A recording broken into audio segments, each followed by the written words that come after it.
এই যে বিচারটা যেখানে মৃত্যুদণ্ড হয়েছে সেখানে কিন্তু বিশ্ব জনমত, যেটা বিশেষ করে ওয়েস্টার্ন কান্ট্রিজ গুলো, তারা কিন্তু মৃত্যুদণ্ড পছন্দ করে না। হ্যাঁ, মানে রিগার্ডলেস অফ হার ক্রাইমস, উনি যে কি কি অন্যায় করেছেন, সে রিগার্ডলেস অফ দ্যাট, মানে যেমন ধরুন জাতিসংঘ এবং অন্যান্য হিউম্যান রাইটস অর্গানাইজেশন গুলো, ওরা কিন্তু এটাকে মানছে না।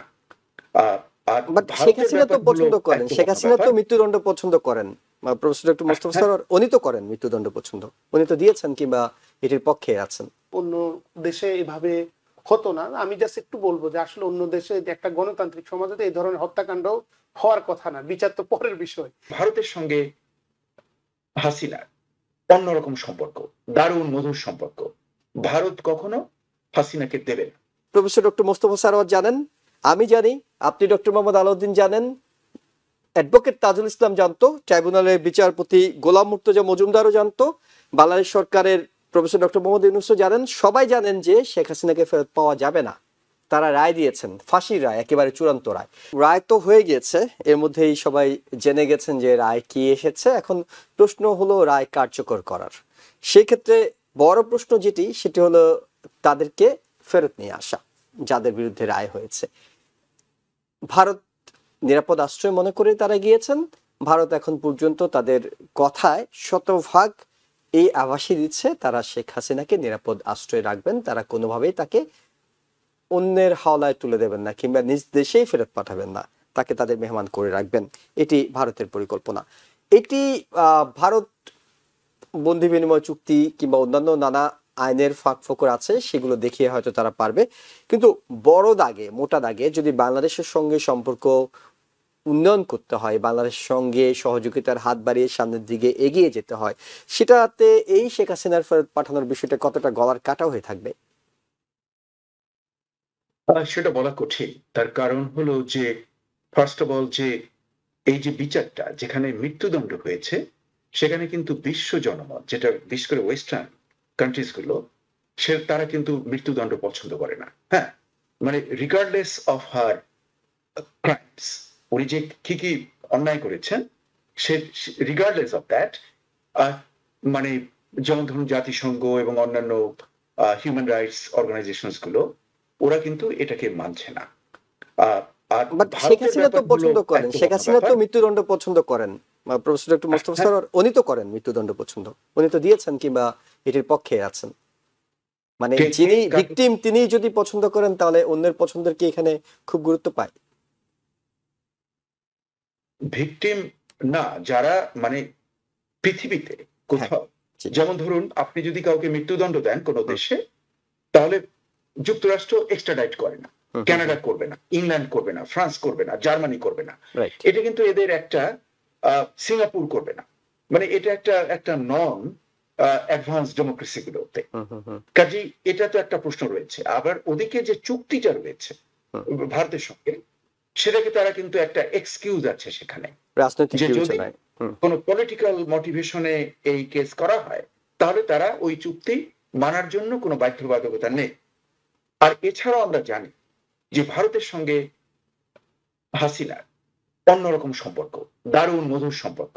ভারত কখনো হাসিনাকে দেবে না। সেখানে যদি কোনো আইনও ভঙ্গ করতে হয়, they will do that at ease. কাজেই এই যে ভার্ডিক্ট হলো, এর ইমপ্লিমেন্টেশন সুদূর পরাহত, এটা হবে না। এখন কথা হলো যে যে বর্তমান গভর্নমেন্ট যেটা অতি সিনসিয়ারিটি নিয়ে তারা তাকে পেতে যাচ্ছে, সেটা আমরা দেখছি যে পররাষ্ট্র দপ্তর they already moved all the paperwork, এবং প্রধান উপদেষ্টাও তাই বলেছেন। কিন্তু তা সত্ত্বেও তাকে বর্তমানে পাওয়া যাচ্ছে না। তাহলে ভবিষ্যতে কি পাওয়া যাবে? ভবিষ্যতে যদি অন্য গভর্নমেন্ট পাওয়ারে আসে, তারা কি নিতে পারবে? আমার মনে যথেষ্ট সন্দেহ রয়েছে। ইচ্ছা থাকলেও কিংবা অনিচ্ছা থাকলেও দুটো ব্যাপারই রেজাল্ট হবে এক, একে পাবে না। আরো একটা ব্যাপার হলো যে আওয়ামী লীগ যে অ্যাজ এ সংগঠন, এর কিন্তু একটা গ্রাসরুট সমর্থন বাংলাদেশে রয়েছে। আমরা যতই অস্বীকার করি, আমরা তো অতীতে এরকম করেছি। আমরা তো অতীতে জামাত ইসলামী সম্পর্কে একই ব্যবহার করেছি। আমরা ভেবেছি যে জামাতকে ফাঁসি দিয়ে দিলে জামাত মানে ধ্বংস হয়ে গেল। 16 বছর 15-16 বছর ধরে যে বিএনপি কে স্ট্রিম রোলার দিয়ে হাজার হাজার লক্ষ লক্ষ কর্মীকে জেলে দেওয়া, তারপরে বিভিন্ন রকমের হেনস্থা করা, তাদের ব্যবসা ধ্বংস করে দেওয়া, এইসব এবং অন্যান্য চাকরি থেকে বরখাস্ত করা, এইসব করে হয়তো অনেকে ভাবছিল যে বিএনপি কে ধ্বংস করা যাবে।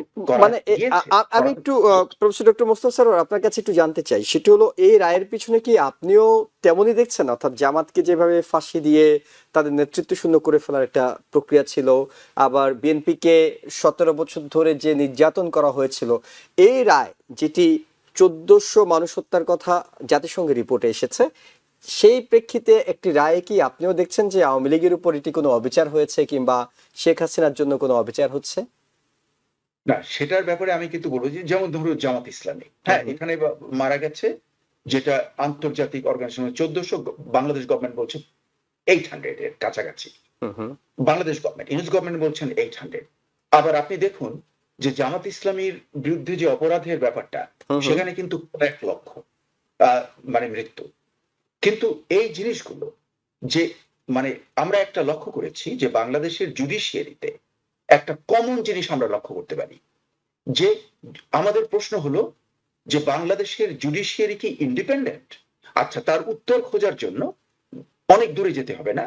আমরা প্রতিবার এটা আমরা সবাই জানি, বাংলাদেশে যখন যে সরকার থাকে জুডিশিয়াল সার্ভিস তাদের বাইরে গিয়ে করার মতো কিছু পারে না।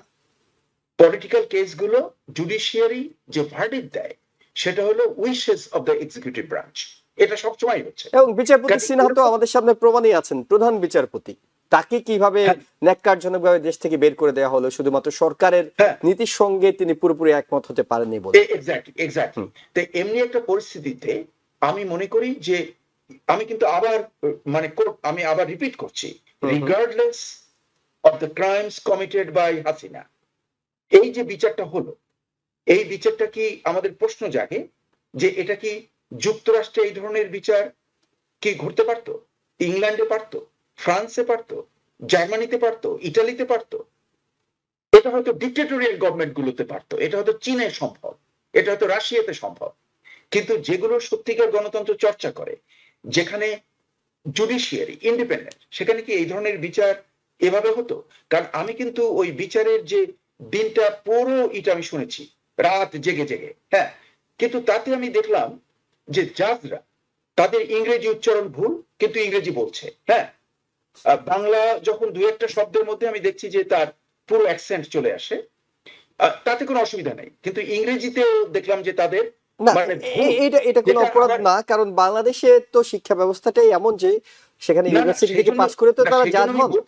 জি, জুডিশিয়ারিকে আমি প্রশ্নবিদ্ধ করছি যে তাদের যে ভার্সন যেটা তারা পড়েছে, তাতে আমি দেখলাম যে ওই একই জিনিস, ওই মৌলানা নিজামীর এগেইনস্টে যে ভার্ডিক্টে যে ফালতু কথাগুলো আমি দেখেছি, হ্যাঁ, মানে মানে মানে অ্যাবসলিউটলি বোগাস, হ্যাঁ, সেই ধরনের কথা আমি কিন্তু এভাবেও দেখলাম যে এরা যে পড়ছে তাতে political rhetorics and all this things pinpointed যে আসল ব্যাপারটা, যে এই উনি একে একে খুন করেছেন, উনি অর্ডার দিয়েছেন, সেগুলোর চেয়েও পলিটিক্যাল রেটোরিক্সে ছিল ওইটা পুরো ভরা। কাজে আমার যেন মনে হচ্ছে যে এই সমস্ত ঝগড়া বিবাদ না করে এই যে রিভেঞ্জের যে সাইকেলটা, এটাকে স্টপ করতে হবে।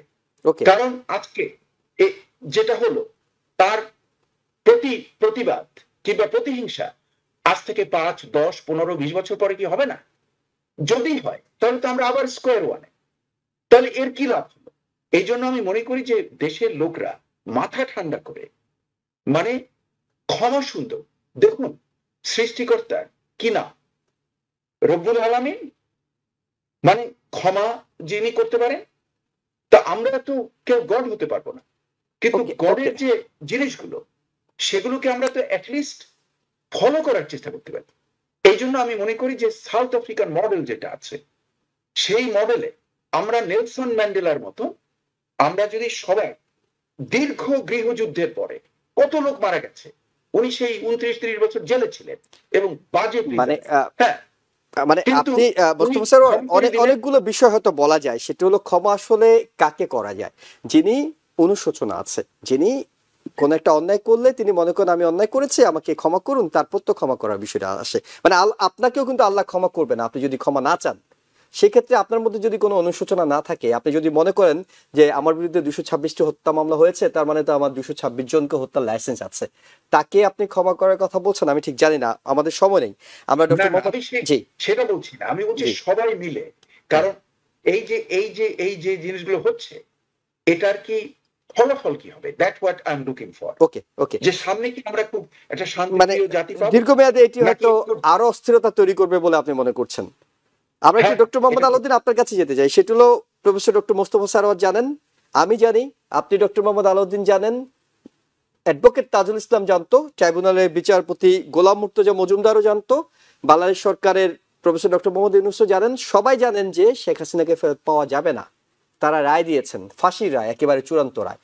যদি শেখ হাসিনাকে ফেরত না পাওয়া যায়, ভারত তাদেরকে ফেরত না দেয় এবং বাংলাদেশের সেই শক্তি নেই যে ভারত থেকে একদম শেখ হাসিনাকে উড়িয়ে নিয়ে আসবেন, তাহলে এই রায়ের মাধ্যমে আসলে কি প্রমাণ করার চেষ্টা করলো, কিংবা বাংলাদেশের এই যারা জুলাই ভিকটিম বলেন কিংবা যারা এই বিচারটি চেয়েছেন তারা আসলে কি পেলেন? প্রথমত হচ্ছে যে আপনাকে এখানে তো আসলে খুব কম সময়, আমি জাস্ট জি, সময় খুব কম আছে, এই জন্য হচ্ছে যে দেখুন, আপনার জাতিসংঘের রিপোর্ট বা হচ্ছে যে ইউনিস গভর্নমেন্ট সংখ্যাটা যেটি হোক, যে হত্যাকাণ্ড এবং ব্রুটাল আপনার হচ্ছে ক্র্যাকডাউন হয়েছে, এটি মোটামুটি ভাবে আপনার হচ্ছে যে প্রমাণিত। এতে কোনো আপনার হচ্ছে যে আপনার কোনো ঘাটতি নেই আমি বলবো। ইভেন ফরেন্সিক এভিডেন্স নিয়ে অনেক কথাবার্তা হচ্ছে। তো আমি যেটি বলতে চাই যে এইরকম একটা আপরাইজিং এর পরে যখন একটা গভর্নমেন্ট ফর্ম করে, এইটা তার একটা দায় থাকে এই বিচার কার্যটা পরিচালনা করা। আপনি দেখেন সরোয়ার ভাই বলছেন যে এটা আসলে অন্য দেশে এভাবে হতো না। আমি জাস্ট একটু বলবো যে আসলে অন্য দেশে একটা গণতান্ত্রিক সমাজে এই ধরনের হত্যাকাণ্ড হওয়ার কথা না, বিচার তো পরের বিষয়। তো সেটা একটা বিষয়। এখন কিন্তু এরপরেও আপনি যদি দেখেন যে বাংলাদেশে যদি কোনো একটা পলিটিক্যাল গভর্নমেন্ট থাকতো, একটা যদি রাজনৈতিক সরকার থাকতো, তাহলে কিন্তু এই বিচারটা কিন্তু আপনার আমরা এখন যেভাবে দেখেছি এটা করে ফেলছে, সেটা হয়ে যেত না। আমি যেটি বলতে চাই সেটি হচ্ছে যে এখানে আপনার এই গভর্নমেন্টের একটা one of the prime responsibility ছিল, সেই জায়গাটা সে সার্ভ করার চেষ্টা করেছে, সেই জিনিসটা সম্পন্ন হয়েছে। এইটা হচ্ছে একটা দিক। তাকে এক্সট্রাডাইট করার, শেখ হাসিনাকে ওখান থেকে এক্সট্রাডাইট করার বিষয়টা, এটাই সরোয়ার ভাই বলেছেন, দিস ইজ ভেরি কমপ্লিকেটেড এবং মোস্টলি এটা করা যায় না। তার উপরে ইন্ডিয়া তো একটা আঞ্চলিক একটা পরাশক্তি। আমি যেই জায়গাটাতে আমি কনসার্ন থাকবো সেটা হচ্ছে যে হ্যাঁ, এটি বাংলাদেশে আমাদের যে রাজনৈতিক যে পোলারাইজেশন বা আমাদের যে বিভেদ এবং দ্বন্দ্ব, সেটিকে মানে এখানে প্রশমিত করবে না, এটা বরং থেকে যাবে। কারণ আওয়ামী লীগের একটা স্ট্রং বেস আছে বাংলাদেশে, কোনো সন্দেহ নেই। কিন্তু যে প্রশ্নটা মোস্তফা ভাই এখন করছেন বা যে আশঙ্কাটা উনি করছেন, এই আশঙ্কাটা আসলে যখন আওয়ামী লীগ যখন হচ্ছে যে ইন্টারন্যাশনাল ক্রাইম ট্রাইব্যুনাল করেছিলেন এবং যে মুক্তিযুদ্ধের যে মানে বাণিজ্যটা তারা করেছিলেন, যে বিভাজনটা তারা যে এইভাবে স্ট্রংলি এটা বাংলাদেশে প্রেজেন্স করেছেন এবং যেটার মেকানিজম ইনক্লুডিং দ্য মিডিয়ার role in crack in making that, সেটা এখন আসলে ওইখানে স্টপ হওয়া দরকার হয়নি। আজকে দেখেন 1001 জনের বিবৃতি, what does it mean? So আপনি সরোয়ার ভাই যেটি বলছেন ওইটাকে এটা প্রমাণ করে যে এটি যায়নি। আমার ব্যক্তিগত টেক যেটা, যে এই বিচার কার্যের জায়গায় দুটো প্রশ্ন আমি রাখবো, সেটা হচ্ছে যে বিচারক কে, সেটি আমার কাছে কম প্রশ্ন। আমার কাছে প্রশ্ন হচ্ছে তার সবারই পলিটিক্যাল অ্যাফিলিয়েশন আছে। দুটো জায়গায় প্রশ্ন, একটা হচ্ছে প্রসিজার, যে তারা যে প্রসেসে করছেন প্রসিজারাল যদি উইকনেস থাকে, then it will be question today or tomorrow. Second হচ্ছে যে আপনার উইকনেস অফ এভিডেন্স, সেটা যদি আপনার থাকে, সেখানেও আপনি হচ্ছে যে দেখবেন যে সেটাও আপনার এই বিচার প্রক্রিয়াকে প্রশ্নবিদ্ধ করবে। কিন্তু আমি বলবো যে জামাতের যে প্রসঙ্গটা আর শেখ হাসিনার যে প্রসঙ্গটা, দুটো প্রসঙ্গ কিন্তু আপনার কোয়ালিটেটিভলি ডিফারেন্ট। আপনার জামাতের বিরুদ্ধে যে সমস্ত অভিযোগগুলো নিয়ে এসেছে, এগুলো আসলে আমি ডেভিড বার্গম্যানের যে ব্লগ ফলো করতাম, এবং আপনারা যে কেউ এটা ফলো করতে পারেন, those are really really absurd, যেভাবে আপনার ফ্রেম করা হয়েছে, কথাবার্তা বলা হয়েছে, আপনার এভিডেন্স গুলো ইউজ করা হয়েছে। কিন্তু শেখ হাসিনার ক্ষেত্রে যেটা স্ট্রং সেটা হচ্ছে যে we have the evidence, social media ছিল, ওখানে ফোন রেকর্ড আছে, তারপর নানা ধরনের ভিজুয়াল, অডিও এবং ফরেন্সিক এভিডেন্স আছে, যেগুলো থেকে আপনার in terms of the power and the weight of evidence, this is stronger than the cases of 70. না আমি এখানে একটু বলবো যে আমাকে মানে 30 সেকেন্ড, বার্গম্যান কিন্তু এটাকেও সমালোচনা করেছেন।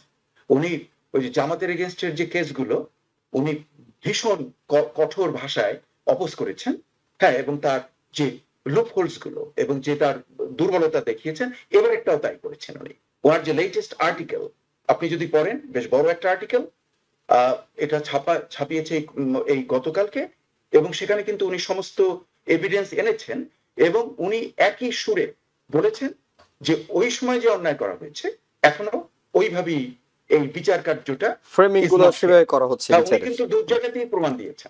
ঠিক আছে সরোয়ার ভাই, এটা আমি আপনাকে বলি যে আমি যদি শেখ হাসিনাকে যদি কোনো কারণে আমার পলিটিক্যাল কোনো বিলিফের কারণে যদি পছন্দ নাও করি, তারপরেও যদি এই প্রসিজারাল জায়গায় এভিডেন্সের জায়গায় যদি তার প্রতি অন্যায় করা হয়, I will be actually supporting that. So David Bergman যদি সমালোচনা করেন, নিশ্চয়ই তার একটা গ্রাউন্ড আছে। কিন্তু সরোয়ার ভাই, আমি একটা আসলে মানে last moment but I want to share যে আমাদের আসলে প্রবলেমটা কোন জায়গাতে, একটা দেশ আসলে সামনে কিভাবে আগাবে। আপনি দেখেন একটা দেশে যে ওয়ার অফ ইন্ডিপেন্ডেন্স কেন হয়, মানে হয়টা হচ্ছে তো আমাদের ফ্রিডমের জন্য, আমাদের আপনার যে আপনার ডিসক্রিমিনেশনের বিরুদ্ধে আমরা দাঁড়িয়েছি, তারপরে হচ্ছে আমাদের বিভিন্ন ধরনের বৈষম্য থেকে আমরা এখান থেকে বের হওয়ার চেষ্টা করেছি, আমরা সোশ্যাল জাস্টিস চেয়েছি। এখন আওয়ামী লীগ এবং বঙ্গবন্ধু ওনাদের যে রোল 71-এ ওনারা রোল প্লে করেছেন, this doesn't justify killing people, this doesn't justify looting the country, this doesn't justify selling the country and all of this. আমাদের প্রবলেমটা কোন জায়গায় জানেন? প্রবলেমটা হচ্ছে যে দেখুন, আপনি বা আমি আওয়ামী লীগ করতে পারি, কিন্তু প্রবলেমটা ঘটে যখন আমি আমার মাইন্ডটাকে বিক্রি করে দেই। আমার কথা হচ্ছে we don't have to warship আপনার হচ্ছে যে বঙ্গবন্ধু ও শেখ হাসিনা। আপনি আওয়ামী লীগের সমালোচনা করলে এটা আওয়ামী লীগকে স্ট্রং করে, আওয়ামী লীগকে এটা উইক করে না। কিন্তু আপনি দেখেন যে এন্টায়ার আওয়ামী ঘরানার যারা আপনার কথা বলেন, যারা বুদ্ধিজীবী বিভিন্ন ঘরানাতে আপনি পরিসরে দেখেন, ওনারা এটা স্বীকারই করতে চান না যে এটা রং। দেখুন এখানেই তো আমাদের প্রবলেমটা, যে আপনি একটা দল করেন, আপনি যে দলে করেন, বিএনপি করেন, জামাত করেন, আওয়ামী লীগ করেন, কেন আপনার মাথাটা বিক্রি করতে? আপনাকে তো আল্লাহ একটা ডিভাইন একটা সেন্স অফ ফ্রিডম দিয়েছে, ডিগনিটি দিয়েছে। আল্লাহ কোরআনে বলেছে যে আমি মানুষকে সম্মান দিয়েছি, the sense of dignity which is very very powerful. একটা বাচ্চার ভিতরেও আছে। আপনি আমেরিকাতে স্লেভারির হিস্ট্রি আছে, স্লেভরা আপনার তাদেরকে শেকল দিয়ে বেঁধে রাখতো, তাদের গলাতে বেঁধে রাখতো, কিন্তু তাদের মাইন্ডকে তারা কখনো বাঁধতে পারে না। কিন্তু আমাদের দেশে কি হয়েছে জানেন? আমাদের মাইন্ডটাকে আমরা হচ্ছে ইজারা দিয়ে দিচ্ছি পলিটিক্যাল পার্টির কারণে। আমি আপনার সঙ্গে একমত, আমি একমত এবং সবগুলোকে আমরা হচ্ছে জাস্টিফাই করি। এটা সবাই, এটা যে আমাদের দেশের যে দলবাজি, হ্যাঁ, এটা এত মানে জঘন্য পর্যায়ে চলে গেছে দলবাজি।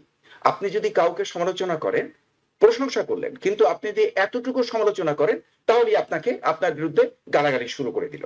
আপনি যদি মানে ফেসবুকে যান কিংবা মানে এটা আমরা খুব পছন্দ করি আর কি, কাজটা খুব পছন্দের সাথে করি। আপনি খুবই ভালো বলেছেন, আপনার সঙ্গে অ্যাবসলিউটলি আমি একমত যে আমরা ব্রেন ব্যবহার করছি না। যে একটা লোক তো ফেরেশতা না, একটা লোক ভালো করতে পারে, খারাপ করতে পারে, কিন্তু ওই খারাপটা আমরা যদি বলতে সাহস না পাই, কিংবা ওটা সামান্য বললে যদি ভালো বলাটা যে বললাম তার কোনো মূল্য নেই, আমাদের যে অ্যাটিটিউডটা, এটা কিন্তু আমাদের রাজনীতির মধ্যে একদম। আপনি যদি সোশ্যাল মিডিয়াতে যান, যে কমেন্টস দেখেন এবং ব্লগারদের কথা শুনেন, তাহলে কি মনে হয় যে এই যে আপনি যে বললেন যে একটা রেশনাল চিন্তাধারা, হ্যাঁ, যে একটা ডিভাইন আমি ব্রেন পেয়েছি, আমি নিরপেক্ষভাবে জাজ করার চেষ্টা করব, এইটা যেন আমাদের ডিকশনারি থেকে চলে যাচ্ছে, এটাই দুঃখ।